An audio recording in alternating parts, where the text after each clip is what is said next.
Máquinas térmicas e refrigeradores reais. Motores a combustão interna. Ciclo de Otto.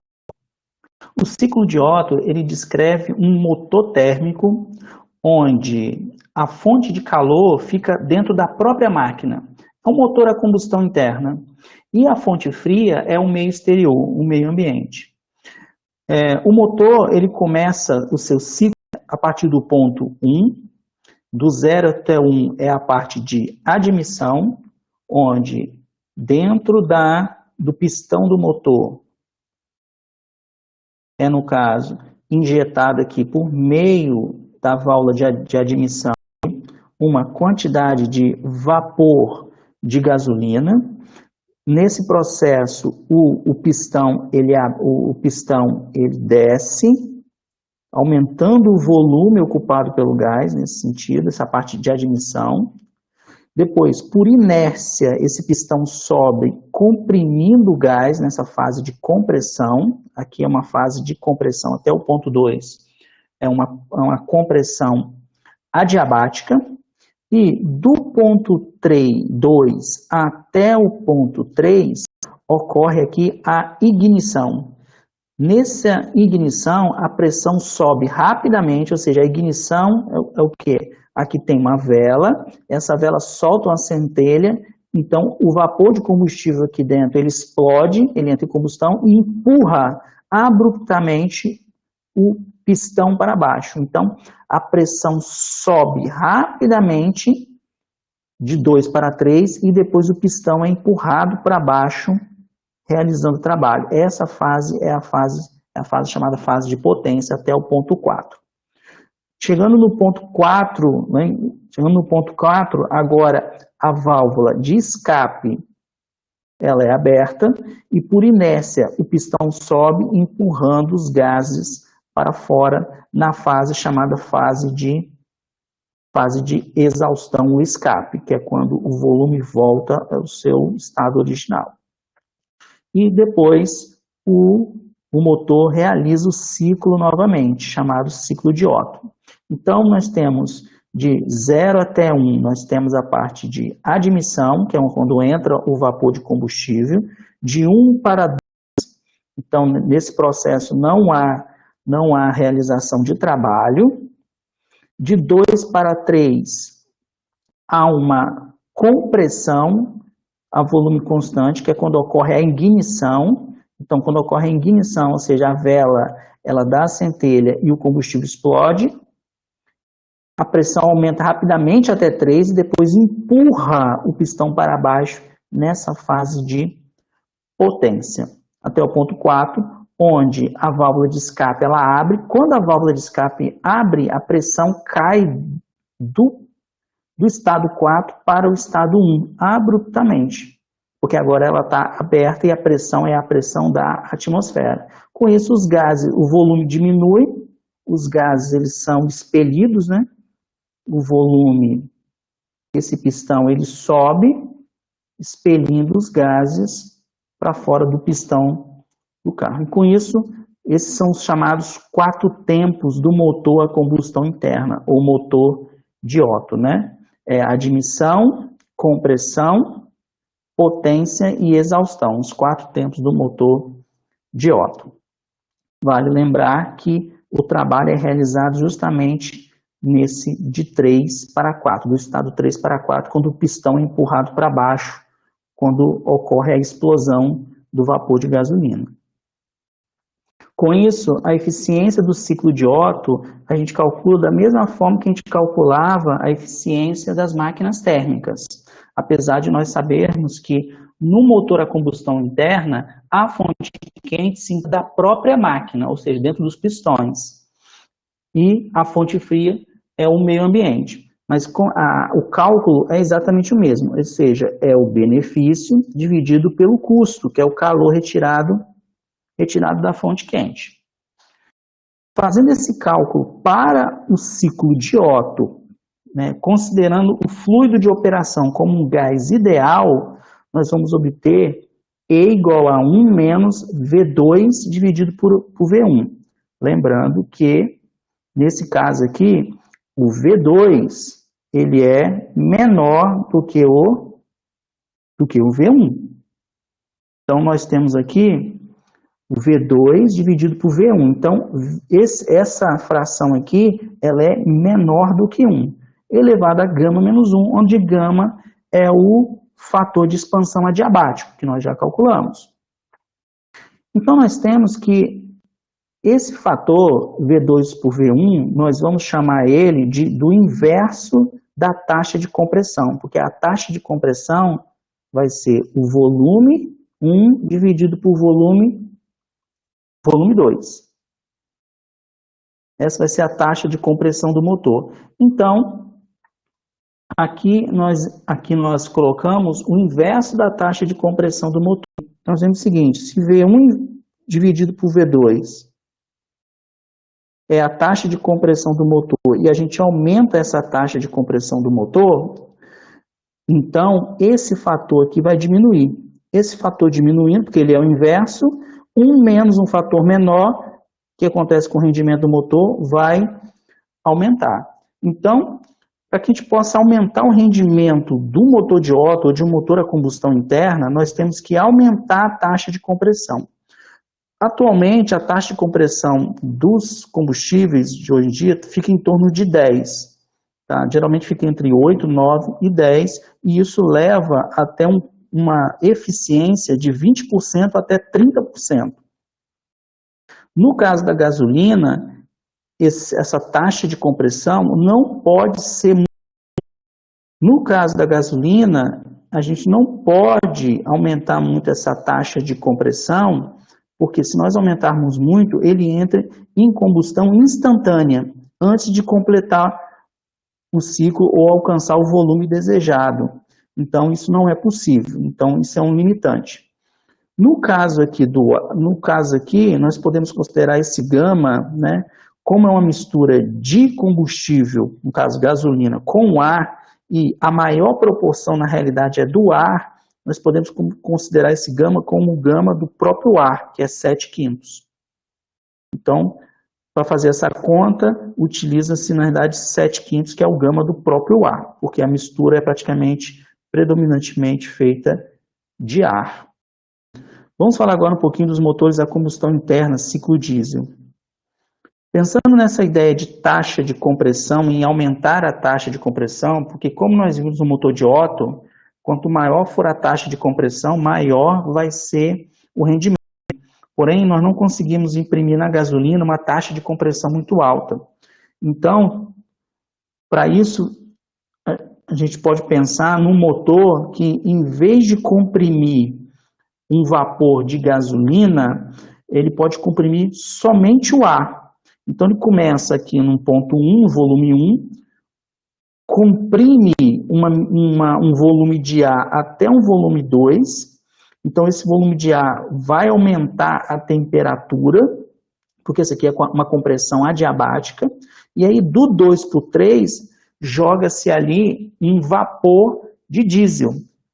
Quando esse vapor de diesel entra em contato com esse ar a alta temperatura, com essa massa de alta temperatura, ela entra em ignição instantânea. E aí ocorre de 2 para 3, o pistão é jogado para baixo, e aí por inércia ele continua até o ponto 4, empurrando, realizando o trabalho. E depois, do 4 para o 1, ele retorna ao volume inicial, tendo aqui na parte o escape. Então, do 1 para o 2 tem a compressão adiabática do ar, do 2 para o 3 é a injeção do diesel que entra em ignição espontânea, do 3 para o 4 é uma expansão adiabática, porque agora já não tem troca mais de calor, e do 4 para o 1 é a exaustão. Então está aqui, ó, do 1 para o 2 é a compressão adiabática do ar, do 2 para o 3 essa massa de ar que está a alta temperatura entra em contato com esse vapor de diesel, que entra em combustão espontânea. Do 3 para o 4 é a expansão adiabática, do 3 para o 4 não tem troca de calor, e do 4 por 1 é a exaustão, quando esses gases, esses esses restos dessa combustão é expelido para fora do motor da máquina térmica. Nesse caso, a gente consegue chegar até uma taxa de compressão de 20. E isso leva a uma eficiência do motor diesel para 40%. Como essa eficiência vai também para o motor diesel depender da taxa de compressão do fluido de operação, então, quanto maior for essa taxa, que no caso aqui é 20, maior vai ser o rendimento. E vamos falar agora um pouco das máquinas a vapor, ciclo de Rankine. A máquina a vapor, apesar de parecer uma máquina totalmente desatualizada, na verdade ela é uma máquina extremamente atual, porque ela está, por exemplo, presente nas termoelétricas e nas usinas termonucleares. Então as máquinas, o ciclo de Rankine, que no caso representa as máquinas a vapor, é um ciclo extremamente atual. Nós temos aqui no 1, um volume 1 e uma pressão 1, e nós podemos separar aqui a região, aqui à esquerda nós temos água, na forma líquida. Aqui do lado direito, nós podemos também separar, nós temos aqui vapor, né, no diagrama PV. E aqui, a parte inferior, nós temos uma mistura de água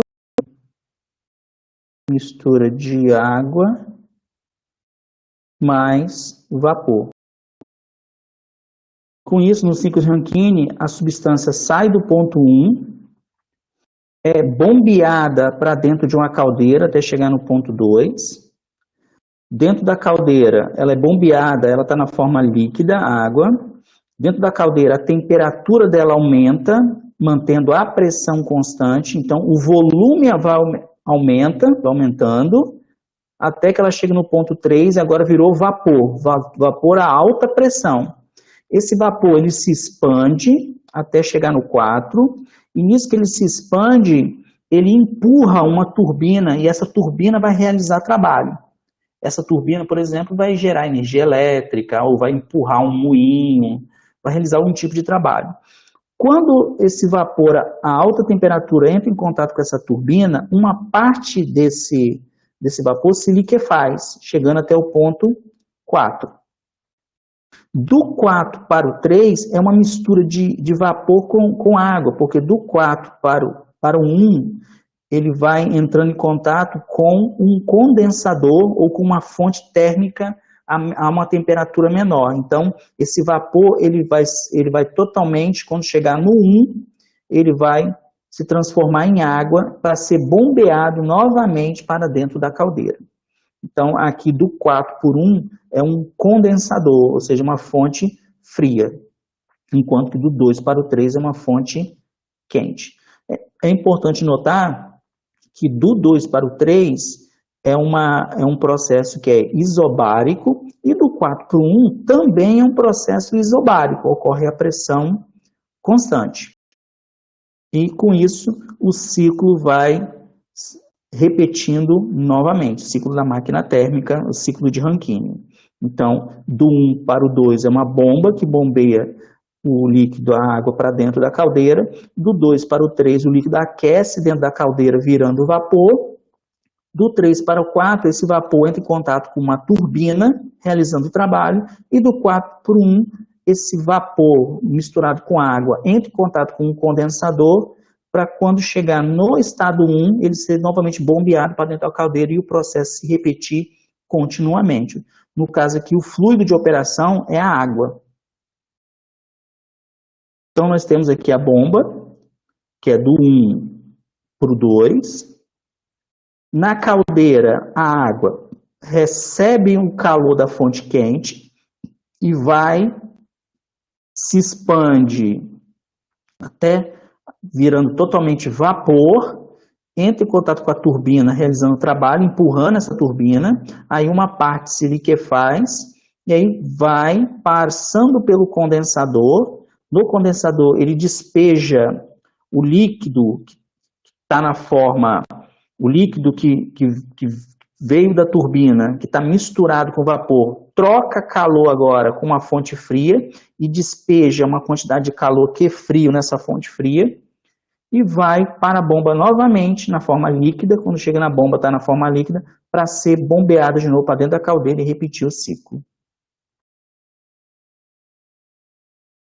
A eficiência dessa máquina térmica, como é que te calcula? Da mesma forma, é o benefício, que é o trabalho, dividido pelo calor retirado da caldeira, que é o calor quente, é o calor retirado da caldeira. O trabalho, nós sabemos que o trabalho qual é? O trabalho é o calor que é retirado da fonte quente, menos o calor que é desperdiçado na fonte fria. Então, quando a gente substitui esse resultado aqui, a gente obtém essa expressão que nós já tínhamos obtido antes. Note que nós estamos fazendo aqui um cálculo teórico. Agora, para saber exatamente qual é o rendimento dessa máquina térmica, nós temos que substituir aqui esses calores, ou seja, o calor que é retirado da fonte quente e o calor que é entregue na fonte fria. Só que nós temos que nos lembrar do ciclo que o calor retirado da fonte quente do estado 2 para o estado 3, ele é retirado à pressão constante, ou seja, o vapor que está dentro da caldeira, a água se vaporiza à pressão constante, que é a pressão da caldeira. A mesma coisa acontece aqui do 4 para o 1, quando essa mistura de água com vapor entra em contato com o condensador, o vapor se liquefaz totalmente e isso ocorre à pressão constante. E nós já aprendemos que quando o calor é trocado à pressão constante, esse calor ele é exatamente variação da entalpia, da função entalpia. Então, o que nós vamos fazer? O calor retirado aqui da fonte quente, podemos escrever assim, da fonte quente, ele vai ser exatamente quem? Como nós estamos trabalhando com os valores para os calores como positivos, nós vamos pegar a maior entalpia menos a menor. A maior entalpia é a 3, porque ela tem um volume maior. Então, vai ficar a entalpia do estado 3 menos a entalpia do estado 2.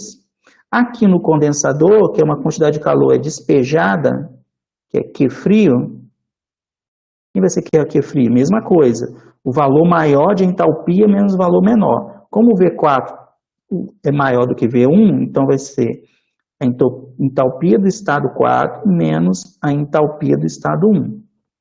E vamos nos lembrar que essa entalpia é uma função tabelada, então existem já tabelas de entalpias para determinadas pressões e determinados volumes. Então nós vamos substituir esses resultados naquela expressão para o rendimento. Então, o que nós temos? O calor entregue na fonte fria é H4 menos H1, o calor retirado da fonte quente é o H3 menos H2. Então, substituindo nessa expressão, nós chegamos nessa expressão para o rendimento. Ou seja, nós chegamos à expressão para o rendimento ou para a eficiência em termos das entalpias, que são valores tabelados. Como nós estamos falando de um líquido, por exemplo, quando o líquido está sendo bombeado para dentro da caldeira, que é do estado 1 para o estado 2, é o líquido que está sendo bombeado. Nesse caso, o volume não varia muito. Então, nós podemos considerar que a entalpia de 2 é igual à entalpia de 1. Nós só podemos considerar isso porque é um líquido. Porque nós sabemos que, se fosse um gás ideal, por exemplo, o gás ideal, quando ele é comprimido, a temperatura aumenta. Mas, como nós estamos falando de um líquido, quando ele é comprimido, o volume não varia muito. Se o volume não varia muito, a temperatura também não varia muito. Por isso, nós podemos considerar que a entalpia do 2 é igual à entalpia. Então, onde tinha a entalpia do 2, que é aqui embaixo, nós podemos trocar por entalpia 1. Com isso, para calcular o rendimento da máquina térmica no ciclo de Rankine, a gente precisa só pegar na tabela, extrair da tabela entalpia 1 entalpia 3 e entalpia 4 para a água, para aqueles determinados valores de temperatura e pressão e volume. Então, a gente pega o diagrama de fases, pega aqui H4, H1 e H3, esses valores de entalpia. Vamos falar agora um pouquinho de refrigeradores. O diagrama do refrigerador é muito parecido com o diagrama da máquina a vapor, que é o ciclo de Rankine. A única diferença é que ele é percorrido no sentido contrário, né? Então, nós começamos aqui no 1. Então, do 1 para o 2, do estado 1 para o 2, o fluido de operação ele é comprimido no compressor. Nisso que ele é comprimido do 2 para o 3, ele passa por uma serpentina que fica atrás do refrigerador. Nessa serpentina, ele despeja determinada quantidade de calor na fonte quente, né, por meio dessa serpentina. Do 3 para o 4, ele passa por um afunilamento ou um estrangulador, do 3 para o 4. Quando ele passa por esse afunilador ou esse estrangulador, a pressão diminui e o volume também diminui. E aqui espera-se que haja uma redução da temperatura, ou seja, do 3 para o 4, nós esperamos que haja uma redução da pressão e uma redução também da temperatura, né? Nem sempre os fluidos de operação vão satisfazer essa propriedade, mas esperamos que isso aconteça. Por quê? Porque quando ele entra dentro do refrigerador, o fluido de operação tem que estar a uma temperatura menor do que o refrigerador. Então, estando a uma temperatura menor, ele vai extrair uma determinada quantidade de calor da fonte fria, que é dentro do refrigerador, e vai expandir, aumentando o seu volume a pressão constante até o ponto 1, onde, de novo, ele vai passar a ser comprimido pelo compressor para, de novo, trocar calor com a serpentina que se encontra atrás e completar o ciclo novamente. Então, o fluido de operação, do 1 para o 2, ele é comprimido no compressor. Do 2 para o 3, ele passa pela serpentina, onde ele despeja uma determinada quantidade de calor na fonte quente. Do 3 para o 4, ele passa por um estrangulador, ou um afunilamento. Nesse processo, a pressão dele diminui e a temperatura também diminui. Do 4 por 1, ele entra em contato com o interior do refrigerador, onde ele extrai uma determinada quantidade de calor pelo evaporador e aumenta o seu volume até de novo ser comprimido pelo compressor e completar o ciclo novamente. Então, nós temos aqui o compressor, ele é comprimido, vai para o condensador, que é a serpentina, despeja uma determinada quantidade de calor no meio ambiente, passa agora pelo estrangulador, onde a sua pressão diminui, sua temperatura também diminui. Agora ele vai para dentro do refrigerador, passando pelo evaporador e retirando a determinada quantidade de calor que é frio de dentro do congelador, voltando para o compressor para completar o ciclo. É assim que funcionam os refrigeradores. Então nós podemos calcular o coeficiente de desempenho, que é dado pelo benefício, que é o calor retirado da fonte fria, dividido pelo custo, que é o trabalho que o compressor tem que realizar para que essa operação seja feita. Mas vamos nos lembrar que o trabalho sempre é o calor que é jogado na fonte quente, menos o calor que é retirado da fonte fria. Então, nós podemos substituir esse resultado aqui no denominador, e com isso nós temos a expressão para o coeficiente de desempenho do refrigerador. Mas vamos nos lembrar que o processo 2 e 3, que é na serpentina ou no condensador, esse calor ele é trocado a pressão constante. E dentro do refrigerador, ou do evaporador, esse calor ele é retirado de dentro do refrigerador a pressão constante. E nós já sabemos que calor é igual à variação da entalpia quando essa troca de calor ocorre a pressão constante. Então, por exemplo, esse calor aqui é exatamente igual, e aí nós vamos considerar o calor como positivo, então o estado 2 tem um volume maior do que o estado 1. Então, esse calor é igual a H2 menos H3, ou seja, entalpia 2 menos entalpia 3. Esse calor retirado do interior do refrigerador vai ser exatamente entalpia do estado 1 menos entalpia do estado 4. Com isso, nós podemos substituir esses valores tabelados de entalpia na nossa expressão para o coeficiente de desempenho do refrigerador. Então, aqui nós temos os valores. Substituindo esses valores nessa expressão, nós temos essa expressão para o coeficiente de desempenho do refrigerador, escrito em termos das entalpias. Ou seja, a entalpia do estado 1, do estado 2, do estado 3 e do estado 4. Vamos falar agora um pouco sobre o efeito Joule-Thomson. Como nós falamos, o fluido de operação utilizado nos refrigeradores, ele só serve se, quando ele passar pelo estrangulamento, a sua pressão diminui e a sua temperatura também diminui. Por quê? Porque quando ele entra dentro do refrigerador, o fluido de operação tem que estar a uma temperatura menor do que o refrigerador. Porém, nem sempre isso acontece. Alguns fluidos de operação, quando ele passa por um estrangulador, a sua pressão diminui, mas a sua temperatura aumenta. Então, ele não serve para ser usado como um fluido de operação ou como uma substância de trabalho.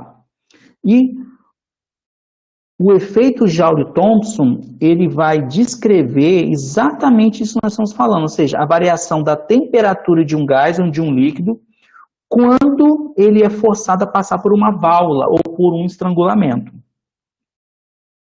Nós podemos simular o estrangulamento, note, o estrangulamento seria simulado assim, ó, vem aqui uma tubulação, aí do nada tem aqui, ela capilariza, né? Só que a gente pode simular esse fenômeno físico fazendo esse gás passar por um material poroso até ele chegar do outro lado. A situação física é exatamente a mesma. Então, de um lado, o gás está uma pressão inicial, um volume inicial, do outro lado, ele vai estar uma pressão final e um volume final, sendo que ele passou aqui por um material poroso. Então, essa situação simula esse estrangulamento. Como não tem troca de calor, da primeira lei da termodinâmica, nós temos que o calor é igual a zero, ou seja, esse processo é um processo que não há troca de calor, não há energia saindo ou entrando do sistema por meio do processo chamado calor. Então, da primeira lei da termodinâmica, vamos lembrar que a primeira lei dizia que ΔU era igual a calor mais trabalho. Então, se não tem o processo chamado calor, então a variação da energia interna só pode vir do trabalho realizado. E o trabalho, como nós vamos calcular esse trabalho? Vamos lembrar, trabalho é pressão vezes o volume. Do lado de cá, nós temos pressão inicial, volume inicial. O gás está ganhando isso de energia, porque ele está sendo empurrado contra o material poroso. Agora, o gás do lado de cá, esse gás que já passou para o outro lado, ele exerce uma pressão VF e um volume VF, tentando impedir que esse gás passe para o outro lado. Então, é uma energia negativa. Então, do lado de cá nós temos a energia positiva, por meio de um trabalho, e do outro lado nós temos a energia negativa. Com isso, o trabalho líquido, como fica? Fica PIVI menos PFVF. E como esse trabalho ele é igual à variação da energia interna do gás, então, o quanto que o gás ganha ou perde de energia interna é exatamente esse trabalho líquido. E aí nós podemos escrever a variação da energia interna como o F menos o I. Fazendo isso, ó, o lado esquerdo fica o F menos o I, e o lado direito a gente repete. E aí, substituindo, o que nós podemos fazer? Vamos passar tudo que tem índice I para um lado da equação, no caso, ó, índice F, aí que mais PF, VF. Do outro lado, nós temos o I mais PI, VI. Nós vimos rapidamente que U mais P vezes o volume é a fórmula para a entalpia. Essa é a entalpia final e UI, PI, VI é igual à entalpia inicial. Então, nós vemos que esse processo, ou seja, a entalpia final é igual à entalpia inicial. Então, esse processo, o que ocorre? Esse processo em que as partículas passam por esse material poroso ou passam por um afunilamento, a entalpia não muda ao longo do processo. Então, nós dizemos que o processo Joule-Thomson é um processo isoentálpico, porque a entalpia não muda. Então, nós temos que ter isso em mente, esse processo ele é isoentálpico.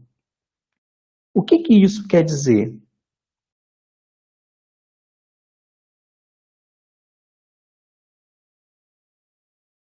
Isso quer dizer, quando esse fluido de operação vai do 3 para o 4, a entalpia não muda, ou seja, a entalpia do 3 é exatamente igual à entalpia do 4. E nós podemos usar esse resultado na nossa expressão para o coeficiente de desempenho.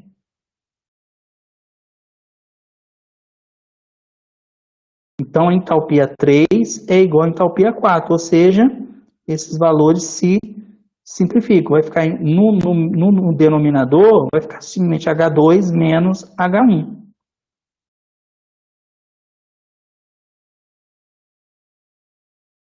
Então, nós podemos escrever o coeficiente de desempenho para o refrigerador dessa maneira mais simples, porque nós sabemos que o processo do 3 para o 4 é um processo isoentálpico. Então, no numerador fica a entalpia do estado 1 menos a entalpia do estado 4, e no denominador a entalpia do estado 2 menos a entalpia do estado 1.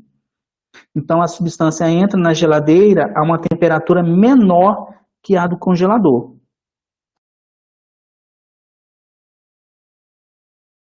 Olhando agora esse processo do ponto de vista microscópico, o que está ocorrendo? Do 3 para o 4, o gás ele se expande. Quando o gás se expande, a distância média entre as partículas ela aumenta. É isso que nós esperamos. E a pergunta é, o que vai ocorrer com as forças intermoleculares? Nós vamos olhar isso do ponto de vista microscópicas. Vamos lembrar que existem forças atrativas entre essas moléculas. E a expansão, o que vai acontecer com a expansão? Como a distância entre as partículas vai aumentar, a energia potencial final vai ser maior que a energia potencial inicial. Por quê? Porque a distância entre as partículas aumentou. Na prática, ficou menos negativa. Aumentar é ficar menos negativa. Olhando para um gráfico, o que nós temos? Olha só, aqui está um gráfico de energia por distância. Então, quando a distância aumenta, que é para lá, o que acontece? Olha só, a distância aumenta, vamos supor que a distância é essa aqui, ó. Se a distância é essa aqui é a energia. Se a distância vem para cá, por exemplo, ó, aumenta, o que vai acontecer? Ó, a energia aumentou, a energia final aumentou com relação à energia inicial, ficou menos negativa, ou seja, aumentou. Então, o que nós podemos esperar? A energia total, ela tem que se conservar. A energia total tem que se conservar. Então, se a energia potencial ela aumenta, a energia cinética ela vai ter que diminuir de um processo para o outro. Ou seja, se esse gás sai de uma situação inicial e vai para uma situação final, Se a energia final é maior que a inicial, então, na prática, a energia potencial final é maior que a energia potencial inicial, então a energia cinética final tem que ser menor do que a energia cinética inicial, ou seja, os papéis invertem. Então, quando a energia cinética diminui, vamos lembrar que a energia cinética tem a ver com temperatura. A temperatura também diminui. Então, esse seria um processo, esse é o processo que está ocorrendo no nosso sistema. A distância entre as partículas aumenta, então a energia potencial aumenta e a energia cinética vai diminuir. Note que nós não estamos levando aqui em consideração o produto PV. Por quê? Em alguns casos, esse produto PV ele pode ser importante, então isso não vai acontecer. Então pode ser que a energia potencial aumente, mas a energia cinética também aumente, fazendo com que a temperatura aumente. Então nós temos que procurar por substâncias de operação cuja temperatura diminua e ao longo do processo de estrangulamento, a entalpia seja mantida constante, ou seja, a entalpia não pode mudar e a temperatura tem que diminuir quando a pressão diminuir. Então, nós temos que buscar aqui as curvas de entalpia constante de uma determinada substância. Então, nós temos que pegar a substância e estudar as curvas de entalpia dessa substância. Aqui, por exemplo, quais são as curvas de entalpia? Nós temos que plotar uma curva no diagrama pressão versus temperatura. Por quê? E aí nós vamos pegar uma curva que mantém a entalpia constante. Por exemplo, essa curva aqui azul, a entalpia é constante. E nós temos que ver em quais desses pontos, quando a pressão diminui, a temperatura também diminui. Então, se a pressão diminui e a temperatura diminui, nós estamos no gráfico, a derivada tem que ser positiva. Caso contrário, se um aumenta e o outro diminui, a derivada tem que ser negativa. Então, nos pontos onde a derivada é positiva, nós temos que, quando a pressão diminuir, a temperatura vai diminuir também. Agora, nos pontos onde a derivada é negativa, nos pontos onde a pressão diminuir, a temperatura vai aumentar, porque é diferente. Então, nós temos que desenhar as curvas de entalpia constante nesse diagrama PV, pressão versus temperatura, porque é isso que nós estamos analisando, né? Nós estamos analisando a temperatura, como que a temperatura varia com a pressão, ao longo de uma curva de entalpia constante, de uma curva isoentálpica. Com isso, o que nós estamos procurando? Nós estamos procurando isso, olha só, quando a pressão varia, a temperatura varia, ou seja, as derivadas, que são exatamente as retas tangentes a essa curva. E esse coeficiente, mantendo a entalpia constante, nós queremos que ele seja maior que zero, nós vamos dar um nome para ele, nós vamos chamar de coeficiente de Joule-Thomson. Então, onde o coeficiente de Joule-Thomson for maior que zero, nessa situação nós vamos poder usar esse fluido como um fluido de operação. Porque o que vai acontecer? Quando a pressão diminuir, quando ele passar por estrangulamento, a pressão vai diminuir e a temperatura vai diminuir também. Então nós temos que procurar exatamente em quais regiões esse coeficiente de Joule-Thomson é maior que zero. Porque nessas regiões a substância vai funcionar como um fluido operante que vai entrar dentro do refrigerador a uma temperatura menor do que o refrigerador. Aqui nós temos as curvas isoentálpicas de entalpia constante para uma substância. Aqui nós temos como a pressão varia com uma temperatura e a entalpia, as curvas entálpicas, ela começa com derivada, depois a derivada muda. Aqui também, começa, depois a derivada muda. Então, nós podemos criar aqui uma separação, essa curva pontilhada vermelha vai ser chamada a curva de inversão. Por quê? Porque a partir dessa pontilhada, do lado direito dessa pontilhada, a derivada é negativa e do lado esquerdo dessa pontilhada, as derivadas são positivas. Então, na prática, do lado direito dessa derivada, para os valores de pressão e temperatura do lado direito da derivada, essa substância não funciona como fluido de operação para um refrigerador, só que do lado esquerdo, o que acontece? Do lado esquerdo, o coeficiente de Joule-Thomson é maior que zero, e quando essa substância passa por um estrangulador, ela resfria, a temperatura dela diminui. Agora, se ela estiver do lado direito, ou seja, com valores de temperatura e pressão do lado direito, quando ela passa por um estrangulador, o coeficiente de Joule-Thomson dela é negativo. Então, a temperatura vai aumentar. Então, esse é o diagrama. Então, nessa região aqui, dentro desses pontilhados, do lado esquerdo, esse fluido de operação pode funcionar como uma substância utilizada dentro de um refrigerante. Porque quando ela passa dentro de um estrangulador, por meio do estrangulador, ela diminui a sua temperatura. Aqui vale a pena fazer um comentário sobre essas substâncias de operação, porque a gente precisa de uma substância para o qual o processo de estrangulamento provoca uma diminuição grande de temperatura, porque ela tem que entrar dentro do refrigerador a uma temperatura menor que o refrigerador. E isso não é uma substância qualquer, não é uma substância simples que faz isso. Tá? Até um tempo atrás, se utilizava várias substâncias que envolviam o cloro, o flúor e o carbono, os chamados clorofluorcarbonetos. Porém, descobriu-se com o tempo que esses clorofluorcarbonetos, eles destruíam a camada de ozônio.